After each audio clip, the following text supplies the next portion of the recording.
Aujourd'hui, je vais te montrer comment on prépare un sac de survie d'évacuation. Donc on va prendre le nécessaire, le plus utile. Ok. Donc ici, je te présente le sac de randonnée. Ça peut être un sac d'intervention militaire destiné à des sorties sur plusieurs jours, pour des campements par exemple. Donc ici, on est sur un sac de randonnée, je crois, de 60 plus 10 litres. Tu peux commencer avec un sac de 45 litres. Ok. L'idéal, ça serait 50 litres. Alors, voilà le sac. Concernant la marque, je sais que Tasmanian Tiger font de très bons sacs. Les sacs Assopac 2, je crois. Ça, c'est un sac que j'ai chopé à Decathlon. D'accord. Ça fait déjà 10 ans que je l'ai. Intact. Donc ça, ici, le sac de rando. Ensuite, là, je vais te montrer. Donc, la première chose à faire, on va commencer par le sac de couchage. Donc, le sac de couchage, je vais le mettre en partie basse. Ok. Donc si tu arrives à avoir un sac avec compartiments séparés, c'est le top. C'est le sac de couchage. Ici, tu peux mettre avec le sac de couchage, dans le compartiment d'en bas, tu peux mettre donc une couverture en soie. Ensuite là, c'est le sursac. Sursac étanche que je mets par-dessus le sac de couchage. Pareil, en termes de sac, il y a une très bonne marque, hein, c'est Carinthia Defender 4. Le numéro 4, c'est un sac de couchage. En fait, il intègre, bon, il est très isolant, mais du coup, tu n'aurais même pas besoin du sursac, d'accord. c'est un sac militaire à la base. Tu vas prendre obligatoirement un sac de compression étanche, ok. Tu vas fermer ce sac, donc tu le bourres à l'intérieur, hein, tu ne fais pas de pli, directement comme ça. Voilà. Ok. Ensuite, j'y intègre mon sursac, mon isolant. Je mets le rabat par-dessus et je roule. Je vide l'air un peu. Voilà. Je roule pour vraiment le compresser. Et ensuite, je viens serrer. Hop, clipser avec les sangles. Voilà. Ce sac-là, je vais le mettre à l'intérieur, comme je t'ai dit, le compartiment du dessous. Ok. Donc là, si jamais il pleut, si je dois traverser un cours d'eau, toutes les manières, mon sac il sera toujours protégé. Ok, ça c'est très important de protéger de l'humidité son sac de couchage. Ensuite, on va passer à la partie au-dessus, à l'intérieur du sac. Donc il y a une règle à savoir, c'est que au niveau du dos, pour répartir les charges, il faut que le poids le plus lourd soit le plus proche possible du dos et en bas, d'accord, au niveau du bas du dos, ok, proche du dos. Et tout ce qui est léger, tu le mettras au devant du sac. Donc on va commencer par mettre le premier sac que je vais sortir en dernier, d'accord, quand je vais établir le camp. Ça va être celui de mes vêtements de rechange. Donc là on a les sous-vêtements, d'accord, qui vont me servir à dormir à l'intérieur de mon sac de couchage. Jamais dormir avec les vêtements qu'on a utilisés de la journée parce qu'ils sont humides. Je protège de l'eau, de l'humidité à l'intérieur d'un sac étanche. Ok, toujours sac de compression, très solide. Une paire de caleçons, une paire de chaussettes en laine, un t-shirt de rechange et un bas, ici c'est un short. Alors ici c'est pareil, hein. Je vide l'air, je compresse, je viens serrer derrière. Voilà, donc ça c'est le premier sac que je vais pouvoir mettre tout en bas. Ok. Ensuite, on va mettre maintenant les fameuses popotes. Ici on a une popote avec réchaud, ok, en métal, d'accord, en aluminium. Donc à l'intérieur de cette popote, en fait, j'y mets, ça c'est une popote à réchaud alcool, ok. J'utilise pas, je prends pas de bonbonne de gaz, d'accord, je préfère moi le liquide à alcool, c'est plus doux. L'avantage avec ce système là aussi, c'est qu'on va venir reposer en fait ce contenant là, d'accord. On peut utiliser aussi le couvercle comme gamelle et on verra pour le quart d'eau tout à l'heure, je le mets avec la gourde. Donc cette casserole ici, je peux la poser, d'accord, il y a un support. Et en fait, ça permet de mettre le brûleur alcool en dessous, dans le réchaud, avec les trous d'aération. Mais aussi, on peut les très bien utiliser pour justement faire un feu avec du végétal, d'accord, des brindilles, des petites branches, etc. À l'intérieur, pour gagner de la place, à l'intérieur, je mets mon alcool à brûler, ok, une petite éponge pour nettoyer, et une petite fourchette. Donc je mets tout à l'intérieur avec mon brûleur, je referme tout.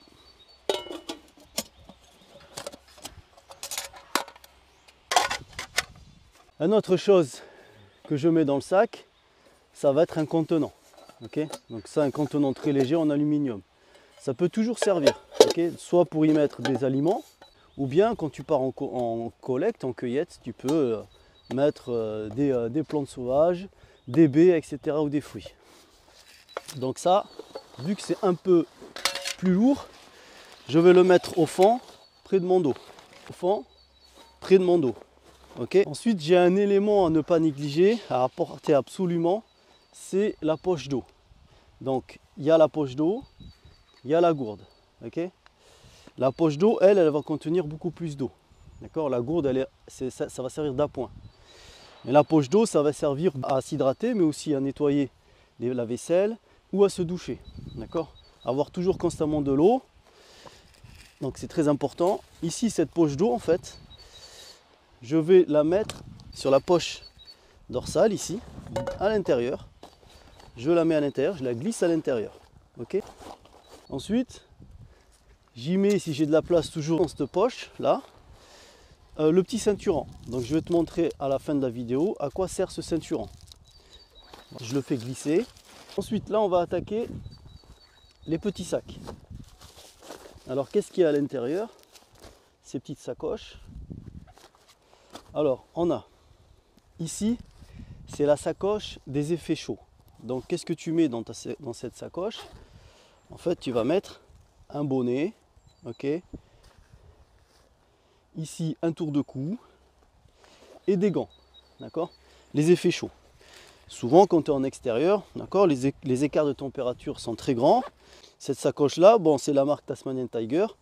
Un avantage, c'est que voilà, elle a une poche ici qui permet on rabat cette poche pour protéger de la pluie. Comme ça, je suis sûr que mes effets chauds sont toujours au sec. Cette poche-là, on va la mettre en dernier. Elle est légère et en plus, on a besoin de ces éléments-là plus souvent. Ici, la trousse de soins, d'accord.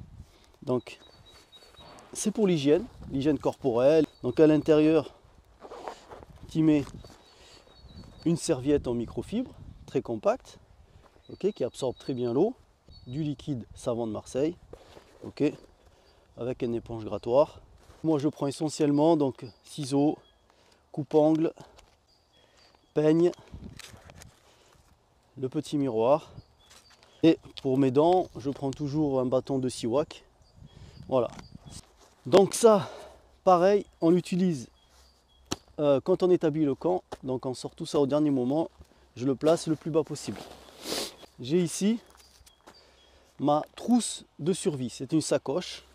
À l'intérieur, j'ai le nécessaire pour sortir tranquille en expédition. Donc là, je vais te montrer. On a tout d'abord les feux de détresse pour se signaler.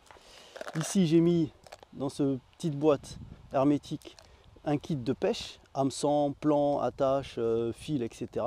Bien évidemment, la lampe torche frontale, toujours une ou deux piles, sac plastique, donc sac poubelle, pour rien laisser derrière. On respecte l'environnement. Papier, d'accord, essuie-tout, un petit ruban, scotch, un petit kit de couture avec aiguille et fil très solide. J'ai ma petite pierre pour aiguiser mes outils tranchants, donc couteau et hache. Et on a sur la poche de devant, tu peux mettre aussi un fire steel, d'accord. Moi je ne prends pas de briquet, d'accord, je ne prends pas de briquet ni d'allumettes, je fais tout au fire steel. Là, si tu as besoin de te faire une tisane par exemple, ou tu peux mettre des barres céréales à l'intérieur. Ensuite, la liste que je t'ai présentée, c'est une liste non exhaustive. et elle est aussi à personnaliser. Moi j'y ai mis ce que j'estimais être le plus nécessaire lors de mes sorties. Donc cette sacoche aussi, on l'incorpore dans le sac. C'est de bien répartir les sacoches, d'accord, pour que ça fasse quelque chose vraiment rectangulaire. Alors on a aussi la fameuse trousse de premier secours, trousse à pharmacie. Donc là je vais te destiner une vidéo exclusive à la trousse de secours.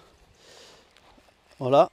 Donc à l'intérieur tu auras tes traitements en cours personnels, mais aussi toutes les choses nécessaires pour les premiers secours. Très important aussi, à l'intérieur tu n'oublieras pas d'y incorporer, là je l'ai mis dans un truc étanche là, d'accord, dans une pochette étanche, la liste des éléments à avoir dans ta trousse de secours, d'accord, trousse à pharmacie. Donc ça va du baume à lèvres jusqu'à la pince à épiler, la pince à tique, les ciseaux, les épingles, les stéristrips, les gels mains, etc. En passant par les fameux gaz, hein, compresses, les bandages, etc. Antibiotiques, antibactériens, etc. Donc là, je le mets à l'intérieur. Et en fait, à chaque sortie, je check. Mais déjà, la date d'utilisation limite des médicaments, là. Je check ce qui me manque. La petite sacoche est fait chaud en haut. Donc là, je peux commencer à zipper. Je remonte un peu. Maintenant, je vais attaquer les poches extérieures. Alors, on commence déjà par le fameux tarp. Donc, pour dormir, j'ai 3 choses. Sac de couchage, tapis de sol. Alors, il y en a qui prennent des tapis gonflables compacts qui se mettent à l'intérieur du sac. Bon, moi, je préfère ça, d'accord. J'ai toujours peur que le sac se perce. Donc, je préfère un système voilà, qui a fait ses preuves. Donc, j'ai dit le tarp, le tapis de sol et le sac de couchage. Pourquoi j'utilise pas de hamac? Parce que, et ni de tente. Alors je vais vous dire pourquoi j'utilise pas de tente. La tente en fait c'est déjà encombrant et lourd. En plus de ça, quand on est en nature, on préfère avoir un œil sur l'environnement. Okay, donc je dors par terre sur le tapis pour m'isoler du froid du sol. Et en même temps avec le tarp, je suis couvert. Okay, et le tarp, l'avantage, c'est que à différence d'une tente, c'est que le tarp, ses configurations sont quasi illimitées. Okay, on peut en faire une pente, un 2 pentes, un tipi, etc. C'est très intéressant, une bâche au sol, etc. Je le mets sur la poche latérale. Pourquoi pas à l'intérieur du sac? Parce qu'en fait, le tarp, en règle générale, on en a besoin très rapidement. Tout ce qui est tarp, sac, tapis de sol, pardon, on en a besoin rapidement. Une fois que le tarp est monté et que le tapis au sol, là on pourra sortir le sac de couchage. Ensuite, j'ai ma fameuse gourde. Donc la gourde, ici, bon, elle est dans sa housse. Hein. Alors pour la housse, en fait, je m'en sers uniquement pour le ceinturon. Mais dans la gourde, elle est en aluminium, d'accord? Tu peux la prendre en n'importe quel métal. En fait, pourquoi c'est intéressant de la prendre directement et pas en plastique, en alu? Parce qu'en fait, tu peux directement poser sur le feu et réchauffer l'eau qui est à l'intérieur. Sous la gourde, en fait, on a le quart. Donc pour faire des tisanes. Cette gourde, celle-là, je le mets à l'extérieur, non pas dans une poche, mais dans les poches enfilées ici. Okay, donc pourquoi la gourde à l'extérieur? Ben, quand on est en randonnée, en marche, le temps de trouver un endroit pour le campement, d'accord, je pose le sac et je me réhydrate facilement. Ici, j'ai le poncho. Poncho très utile lors de fortes averses. Alors le poncho, pareil, il faut l'avoir à portée. Donc en règle générale, je le mets dans la poche latérale aussi. Okay. L'avantage du poncho, c'est qu'il peut aussi recouvrir le sac quand on marche, sous la pluie. Ensuite, tout ce qui est mes effets chauds, là par exemple ici j'ai un polaire, je peux avoir un coupe-vent, etc. Je marche, je commence à avoir chaud. Je viens juste ouvrir mon sac par-dessus et j'empile ça à l'intérieur. J'enroule, j'empile. Okay, comme ça, si j'ai besoin de les reprendre, hop, ben je dézippe, je reprends par-dessus. C'est pour ça que je garde toujours en règle générale de la place au-dessus. J'ai la pompe à eau dans cette sacoche. Donc ça c'est une pompe Katadyn. Okay. Donc cette pompe, elle me permet de boire, de filtrer l'eau que je bois donc, dans les ruisseaux, les cours d'eau. Okay. Donc celle-là, cette pompe, je peux très bien la mettre. Ici, je la mets à la poche, dans la poche intérieure du rabat, ici au-dessus. En termes de cordes, j'ai la corde normale, épaisse, elle est utile pour les franchissements et les rappels par exemple, une cordelette à tout faire et une ficelle. Donc tu peux très bien prendre la cisale. Alors ça, soit je le mets ici dans l'autre poche extérieure, le filet là, voilà, ou soit à l'intérieur à côté de ma pompe à eau. En ce qui concerne la corde ici, d'accord, qui est lovée de manière traditionnelle en rang, on va la passer par-dessus. Ici, j'ai mes outils, un couteau et une scie. Okay, donc ça, je vais le mettre dans la poche au-dessus. D'accord, c'est des choses dont on s'en sert assez régulièrement. Alors, tu peux très bien aussi, quand tu marches, mettre le couteau au ceinturon. Très important, imaginons tu pars en randonnée, tu prends une carte topographique avec toi, IGN là, une boussole, un crayon de quoi noter. Ok, et ça, tu le mets dans une pochette zippée, étanche. Cette pochette, tu la replies et tu la mets aussi par-dessus. Soit tu la mets ici, dans le filet, d'accord, à l'extérieur. D'accord, il faut vraiment que ça soit accessible très rapidement, très facilement. Donc là, notre sac commence à prendre forme. Je vais y installer donc ma corde lovée, soit comme ça, voilà. Moi, je préfère sécuriser avec un mousqueton. Donc je préfère sécuriser avec un mousqueton, ma corde lovée qui passe par-dessus le sac. Donc il me reste la fameuse hache, très important aussi. Donc la hache, alors si vous ne voulez pas vous faire griller avec la hache, mettez-la à l'intérieur du sac. Avec le côté masse vers le bas. Donc, comme je vous ai dit, vers le bas, proche du dos. Donc la hache, vu qu'elle est fine, elle sera elle à l'intérieur de la poche. Là, vous savez, la petite poche qui fait le long là. D'accord, la poche dorsale à l'intérieur avec la poche d'eau. Ici, sur les sacs de randonnée, vous avez des lacets pour y fixer normalement des bâtons de marche. D'accord. Sur les sacs militaires, d'accord, ou des sacs vraiment de bushcraft d'aventure, le système ça sera un peu plus solide. Ce ne sera pas des élastiques, ça sera des sangles. Donc moi, en fait, soit comme je t'ai dit, la hache, tu la mets dans la poche intérieure au niveau du dos, ou sinon, voilà, tu la coinces ici. Voilà. Donc maintenant, je viens clipser ma poche, hop, du dessus. Donc mon sac est prêt. Il me manque juste mon tapis de sol. Donc le tapis de sol, certains vont le mettre en dessous, d'accord, avec un système de sangle, on peut l'attacher. Ou sinon, ici, il y a déjà un système prévu à cet effet, d'accord, des fils tendeurs élastiques là. Voilà, je tends. Et ici, sur les poches latérales, d'accord, au niveau du ceinturon là, vous pouvez mettre vos clés, carte d'identité, portefeuille, tout ça, carte bancaire, etc. Et là, mon sac est prêt. Regardez la corde. Ok. Alors, très important, au final, quand tu remplis ton sac des éléments utiles essentiels, le poids du sac, il ne doit pas dépasser en règle générale un tiers de ton poids de corps.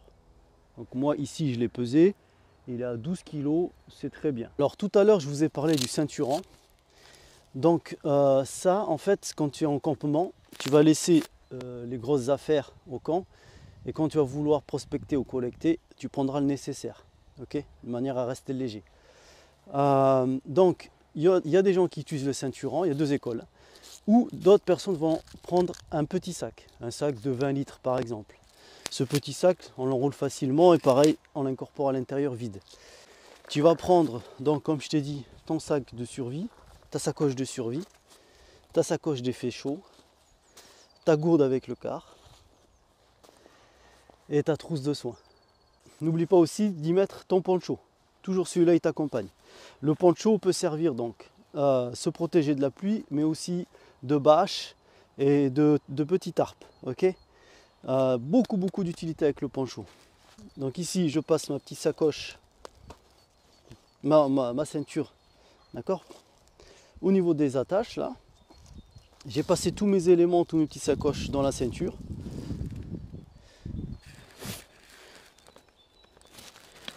Voilà. Donc là, j'ai aucun poids sur mes épaules, contrairement à un sac à dos. Ok, je suis libre de bouger avec mes bras, etc., de pencher en avant, de sauter, etc. Voilà.